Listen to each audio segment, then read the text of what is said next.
அனைவருக்கும் வணக்கம். விஐடி சென்னை வழங்கும் வாழ்வியல் வழிகாட்டி தொடரில் இன்று அனுபவம் எக்ஸ்பீரியன்ஸ். நண்பர்களே, வாழ்வை அர்த்தப்படுத்திக் கொள்வதில் பேருதவி புரிவது அனுபவ அறிவு. அனுபவ அறிவு என்பது தனி மதிப்பு கொண்டது. வாழ்க்கை முழுவதற்குமே அனுபவ அறிவு நிச்சயம் உதவும். அனுபவம் என்பது தனிப்பட்ட முறையில் ஒருவருக்கு ஏற்பட்டதாகவும் இருக்கலாம், அல்லது மற்றவர்களுக்கு ஏற்பட்டு அதன் மூலம் நாம் பெற்றதாகவும் இருக்கலாம்.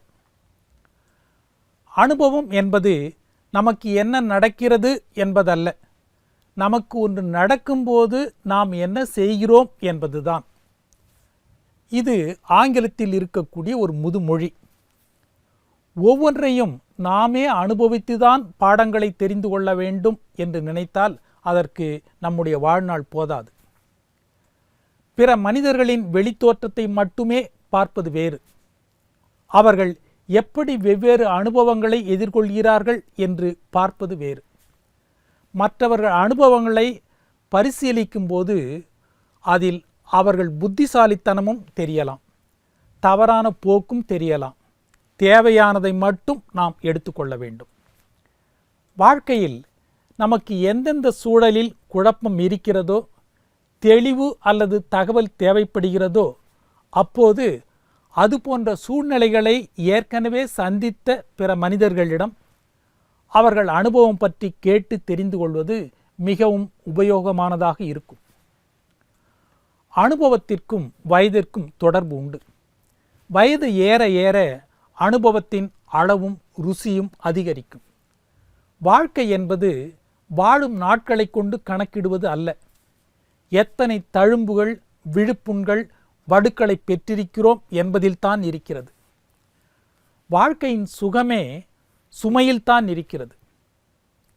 Life is nothing but memories. வாழ்க்கை என்பது வெறும் நினைவுகளை கொண்டது. ஓடி ஓடி உழைத்து ஓய்ந்து உட்கார்ந்த காலத்தில் அசை போட்டு பார்க்க நமக்கு அனுபவங்கள் இருக்க வேண்டும். வாழ்க்கையில் அனுபவங்களை பெற ரிஸ்க் என்று சொல்லப்படும் இடர்பாடுகளை மனமுவந்து ஏற்க வேண்டும். அரசன் நினைத்தால் எத்தனை புலி சிங்கத்தை வேண்டுமானாலும் கொன்று வந்து அரண்மனையில் குவிக்க முடியும். ஆனால் அரசன் அதை விரும்புவதில்லை. வில்லெடுத்து தானே வேட்டைக்கு செல்கிறான்.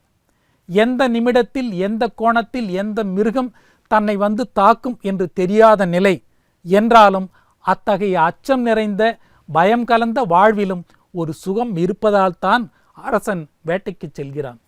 இந்த நியதி வேட்டைக்கு மட்டுமல்ல, வாழ்க்கைக்கும் பொருந்தும். அனுபவம் ஒரு விலை உயர்ந்த நகை, கூடுதலான விலை கொடுத்தே வாங்க வேண்டும் என்கிறார் ஷேக்ஸ்பியர். அனுபவம் ஒரு நம்பகமான விளக்கு, அதை துணையாக கொண்டு வழி நடக்கலாம் என்கிறார் மற்றொரு அறிஞர். அனுபவங்களில் சம்பந்தப்பட்ட மனிதர்களை மறந்துவிட்டு அவற்றில் கிடைக்கும் பாடங்களுக்கே நாம் முக்கியத்துவம் தர வேண்டும். பிறர் செய்த நல்லவற்றில் மட்டும் அல்ல, பிறர் செய்த தவறுகளிலிருந்தும் நாம் பாடம் கற்றுக்கொள்ள வேண்டும். பிறர் அனுபவத்தை அறிந்து நடக்காதவர்கள் ஆபத்தில் அகப்பட்டு கொள்வார்கள். இதுவும் நாம் நினைவில் கொள்ள வேண்டும். மீண்டும் நாளை சந்திப்போம்.